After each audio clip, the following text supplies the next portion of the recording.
Well met, everyone. I am Rich the Lich, and today I'm doing a review on Hamunds' Harvesting Handbook. This is you know what? Let me read it to you. The aim of this book. Let's be honest, every Dungeon Master has faced this exact problem at least once. Their players have just finished killing a fearsome monster, and their first reaction is to slice it apart for loot. Now, there's nothing wrong with this, of course, but it can be a bit harrowing for a DM to not just come up with useful monster parts on the spot, but to also provide an interesting description, a monetary value, and a use for that part. This book aims to act as a handy reference for the DMs that find themselves in this very situation. What you have here is a loot table for every single unique monster in the 5th edition Monster Manual. There's 150 pages in this PDF. I downloaded it off of DM's Guild for $9.99. Let's run it through my process of layout, design, and editing, art, and content. And at the end of this, with my comments, critiques, final score, and my words throughout, hopefully you'll see and be a little better informed as to whether or not this is some content that's a good fit for you and your gaming group. Up first, based on what I see on the cover, these red lines going across, the font, the same black stroke around it, this sort of flag or this red, little, what I call the D&D swoosh. It's familiar. As I scroll down, I've got this familiar color, the same font style, the parchment in the background. It's intending to look just like an official D&D book. And it does a very good job. Everything is laid out well in columns.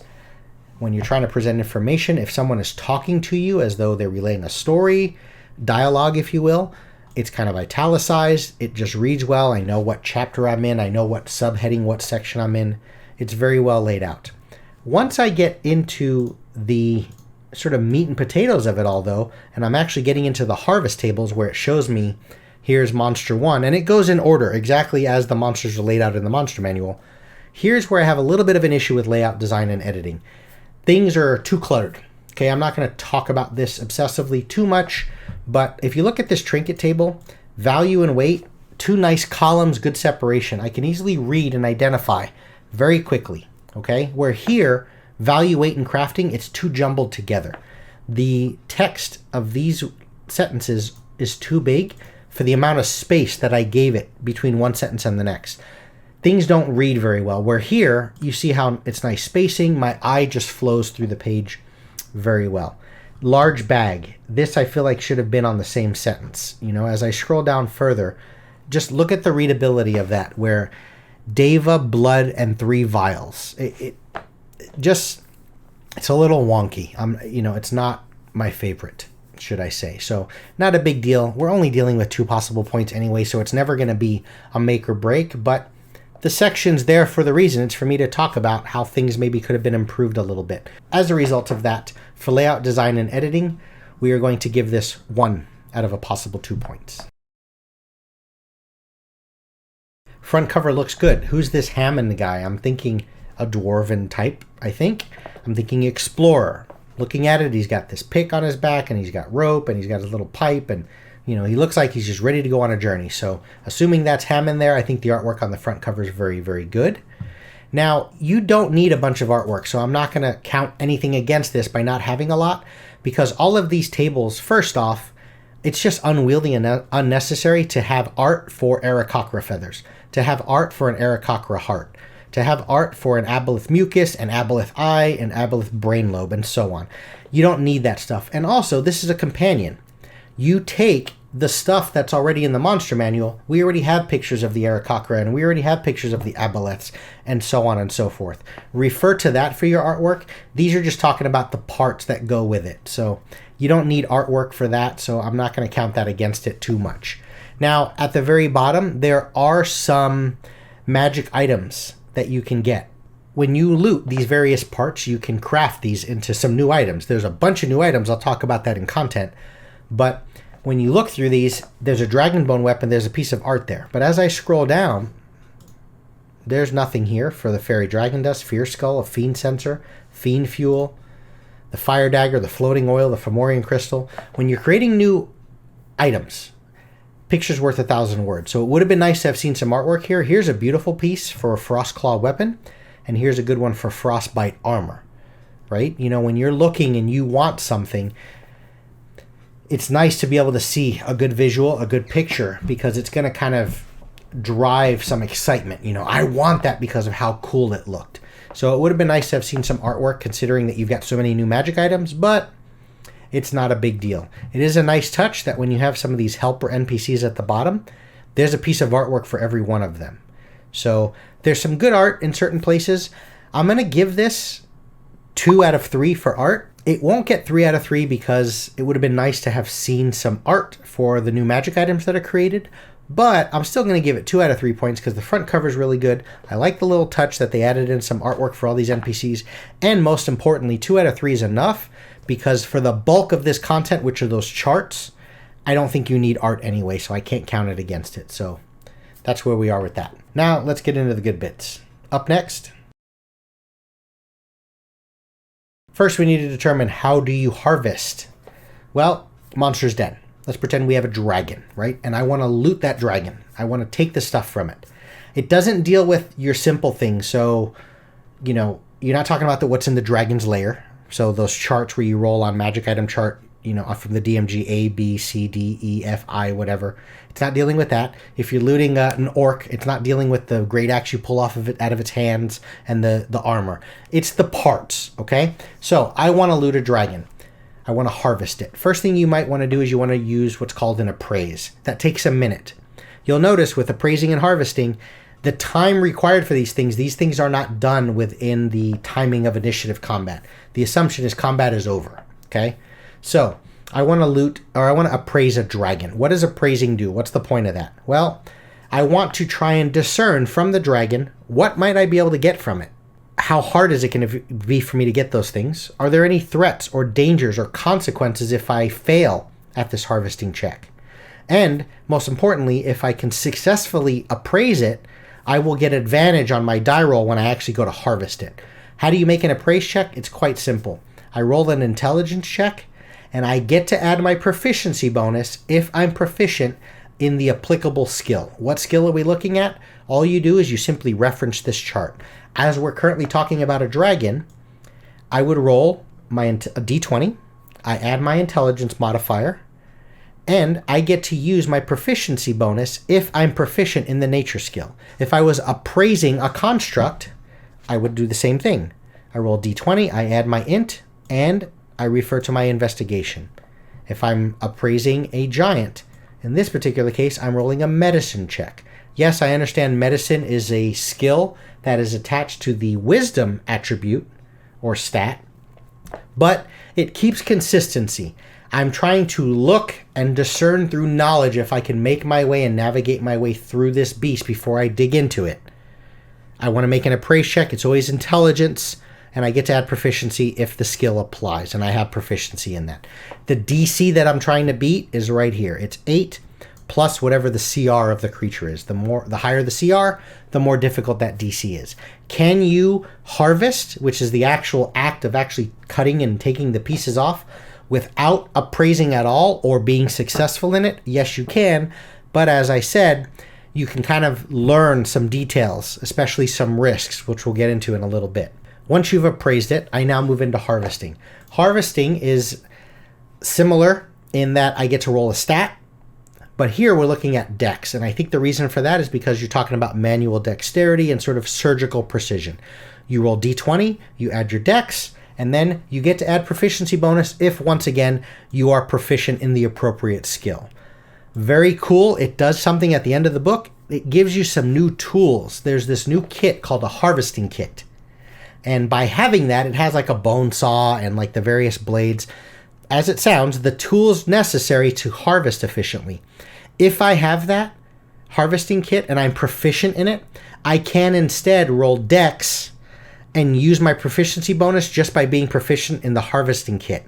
I don't have to then refer to any of this stuff. I don't need to worry about arcana and medicine and nature and so on for the creature type. The creature type doesn't matter. I'm now just rolling dex because you're still using manual dexterity, but because I'm good with the harvesting kit, I get to add my proficiency bonus with that. So that's a really cool little addition there of showing that if you're spending some time and effort into acquiring the various materials, you're going to get some benefits when you're harvesting. What's the DC here? It's not a fixed number. Everything has something to it. So say the adult dragon, right? We are going to harvest the adult dragon. I roll D20 plus Dex plus, if I'm proficient in nature, I get to add my proficiency bonus. Whatever that result is, let's say I get a 16. I now automatically harvest all of these things. I harvest everything that's this one as well. I harvest everything that's a 16 and below. I don't have to make multiple checks. I just get the dragon flesh, and I get 7 vials of dragon blood, and I get 10 dragon teeth and 6 dragon bones, and I also get a dragon horn or a spine from whatever color dragon I'm looting from, right, or harvesting from. Now, I only rolled a 16. I don't get this stuff. I also don't get to make another roll. It says this right here. Only one harvesting attempt may be made on a creature. Failure to meet a certain item's DC threshold assumes that the item was made unsalvageable due to the harvester's incompetence. And that's where we can get into some of the dangerous ones where if you are, it's an optional rule, you don't have to add it, but it says that some things, for example, might have like a poison sac within it and you're trying to harvest that. And if the DC to get that poison sac is a 20 and you fail, let's say I got that 16 like I said, I didn't get everything else that's 17 or above DC, and by failing on certain things, you may incur some penalties. That poison sac might explode on you, causing poison damage and so on. So that's the consequence of that. Now, that's maybe why it's also beneficial to appraise. So it's a nice relationship between, do you want to spend the minute to appraise it, or do you want to just jump right in? By making that appraisal check, I can discern. If I make my appraisal check, I know that I can get dragon flesh, 7 blood vials, 10 teeth, 6 dragon bones, a dragon spine, dragon scales, a dragon breath pouch, another breath pouch, and dragon wings. The successful appraisal check on the dragon would tell me all of that. They'll also tell me what the DCs are. They'll tell me that for me to get those dragon wings, it's a DC 25, whereas for me to get the dragon flesh, it's only a DC 10. And if there was something bad on here, it would tell me that as well. So that's the benefit of the appraisal check. So once I've been successful, like I said, I get all of these things. How long does it take for me to get that? That varies based on the size of the creature. The larger it is, the longer it'll take. For example, a like gargantuan beast, let's say an ancient red dragon, you take this DC and you double that, or you multiply it by 2, and it is that many minutes. So it would take me, at a DC 16, it took me about 32 minutes to get all of these things. If I wanted to get this, not only would I need a DC 25, on a gargantuan dragon, I would multiply that by 2. It would take me 50 minutes just to take the wings off of that thing. So sometimes there's a lot less time. For smaller creatures, you basically divide it by 5. So a small dragon, or medium-sized, dividing it by 5, it would only take me 2 minutes to get the dragon flesh off of this. So that's how the DC, or what you're trying to take from it, coincides with the size of a thing. Again, the point in all that, just like with the appraise, you're not going to be taking this stuff off this creature within combat and initiative timing, so it's going to take some time. Once you have it, what do you do with it? Well, I can sell it. It shows you the value of it.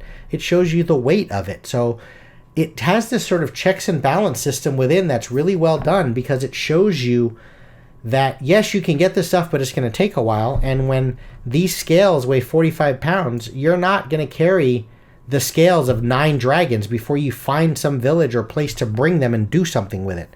So it's a pretty good balancing mechanism that you don't just get to loot everything at all times, everywhere, whenever you want. Most importantly, one of the best things you can do with this stuff is you can craft it. Everything that can be crafted that's already in the books, like such as this dragon scale mail, which comes from dragon scales, you refer to the DMG and that's where you're going to get it.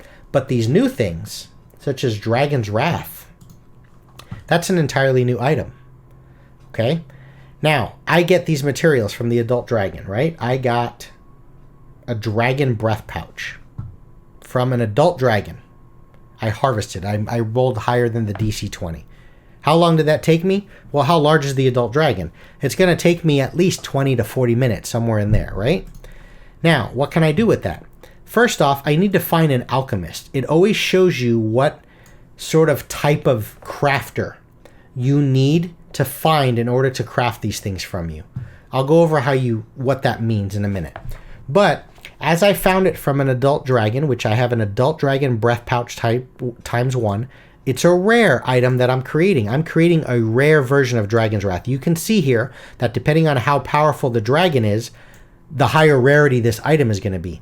What does that affect? It's basically a bag that you can squeeze to create a breath weapon effect of the damage type that corresponds to the dragon from which the item was crafted. So what color dragon did I get this breath pouch from? Remember, I'm creating a rare one. I can't create a legendary because I didn't get the breath pouch from an ancient. I only got it from an adult.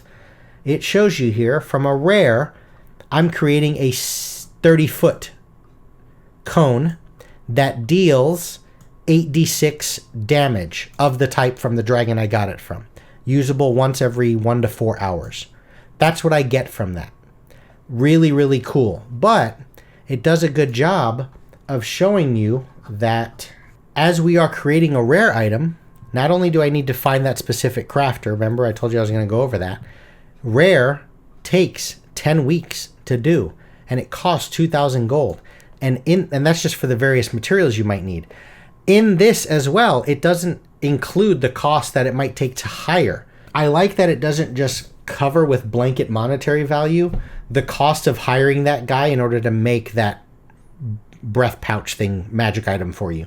You might need to do a quest for that guy, which leads into some more good bits. And I think that's the strength in this content, is that you've got a lot of charts here and a lot of numbers and things you can reference on. What do you roll when you're going to make an appraise? It's intelligence plus the applicable skill to add my proficiency bonus. Now I'm actually going to dig in there and craft it or harvest it. Cool, I roll dex plus the applicable skill. Do I have a harvesting kit? If so, I don't need to worry about what skill is involved. I just get to use proficiency bonus because I know how to use the harvesting kit. Very good. What's the DC? It showed you that chart on the dragon like I showed you. Depending on what you rolled, that's what you get that one time. How long does it take? Depends on the size of the creature. That's what you get. That's what you have. What can I do with it? The chart shows you this is how much it's worth. Can it be crafted into any item? Yes or no? How long is it going to take? What's the gold cost? But now you're dealing with a crafter, an individual. If it says you need an alchemist, any character that has proficiency with alchemy tools may be considered an alchemist as far as crafting purposes are concerned. If I need an artificer, any character that is proficient in the arcana skill and has access to at least one spell slot. So somewhere out there's an NPC, or maybe a PC can get into this. They have the ability to create these things for you. And if I'm looking at that Dragon's Wrath and I want to take that breath pouch, I need to find an alchemist. I can't bring it to a blacksmith. It even has an optional rule of finding a higher level NPC, meaning I need to find someone that is artisan level or above. So a proficiency bonus of 4, we're talking like a level 12, we're talking about a level 11, 12, 13 character. They're the only ones that are able to craft something of rare, very rare, or legendary value. That's probably going to involve, besides just the monetary aspect of things, that's going to involve a quest. Maybe this guy now has a plot hook or an adventure that he needs you to go on. And if you do that, over time, in those 10 weeks, I'll make that suit of armor or that thing for you. So that's the best compliment I can give to the 150 pages of content here. There's just so much good stuff here. Story, lore, detail. There's so many little fiddly bits of charts and things I can roll against so I know how much something's worth. I mean, if I just kind of click through a few more, look at the ghost. Here's some, as a ghost has no corporeal form and thus leaves little behind to harvest from its actual body. Instead, using spirit paper, an echo of the ghost can be imprinted and stored for later use. Like any instance of using spirit paper, such an imprint is not the soul itself, but a fragile simulacrum. What the hell is spirit paper? Spirit paper is something that you actually need to go to a store and buy. Maybe there's a specific NPC that is all about this harvesting thing and he sells all of these various tools. They cost 1 gold a piece. And once you use it, that's it, right? It's only one chance. And you have to use it quickly. Any attempt to harvest a material that has spirit paper as a requirement, just like we read about, must be initiated within 1 minute of the death of the creature, and it takes 10 minutes to successfully complete. So now how long it takes is fixed. Also, when using spirit paper, you need to make a wisdom religion check. You're not using dexterity plus the applicable skill anymore. That's a nice touch because it makes sense. And that is how you can look at this ghost and get the spirit echo from it, which you can create some spectral gauntlets from it. What are those? Well, first off, I need to find a thaumaturge. Who's that? Well, any character that's proficient in the religion skill has access to at least one spell slot, and is a follower of a deity or otherworldly patron may be considered a thaumaturge. I need to find that guy, okay, in order to make these spectral gauntlets. But they're rare. We already know that that takes like 10 days and 2,000 gold. And also, why can't the DM just come up with a whole entire story on, yeah, you find a thaumaturge that can make, give him that spirit paper, which you better have. Otherwise, you're not even able to get the spirit echo from the ghost. And if he is able to make these gauntlets for you, well, maybe he has a quest for you.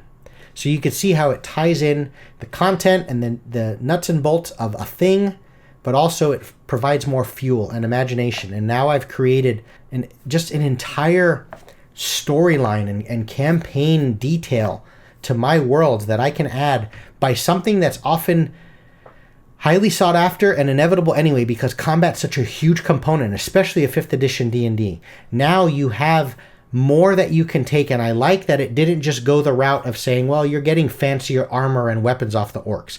No, you're getting other things from the orcs, and you can maybe do things with that, but you need to seek out people. You need to make sure you have these various materials and so on and so forth. Do you have an enchanted vial? Without that, you can't claim the essence from an elemental. It's sort of a fragile thing. You can't just throw it into a bag. Do you have Hamunds Harvesting Handbook? What the hell does that do? It's a book that gives you advantage when you're making those appraise checks. Do you have a harvesting kit which allows you to bypass those proficiencies? There's new changes to characters. It says that a druid normally gets proficiency at the character creation per player's handbook rules in a herbalism kit. Now you might have in your world the change of you just give proficiency in the harvesting kit instead. There's an entirely new background called the harvester that is proficient in these things, and he comes with all the trimmings of ideals and bonds and flaws and whatnot. There's a new feat that makes you better at harvesting and so on and so forth.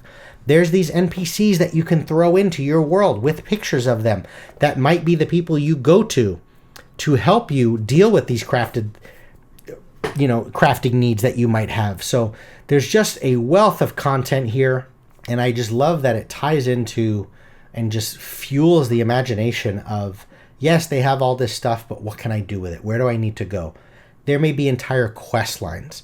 I will end the strength of this whole thing by reading a little bit about the Tarasque. Yes, we're talking about a legendary creature, but look at the amount of detail that was put into this guy, and now assume with confidence that you can go through all of the monsters, and that's the level of depth and layers of good bits that you're going to get from every monster. And when I say every monster, remember, this is covering every monster, every unique monster that's inside the monster manual. The Tarasque is so large that it cannot be easily harvested by a single adventurer, or even a group of adventurers. The harvesting of a Tarasque for usable parts is an endeavor that would require a full company of workers a long period of time to complete, and that's before the time it takes to ship everything back and then make the parts usable.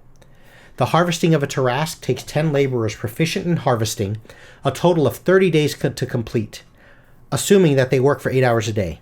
Every 6 days, the laborer successfully managed to harvest one of the items on the Tarasque's harvest table.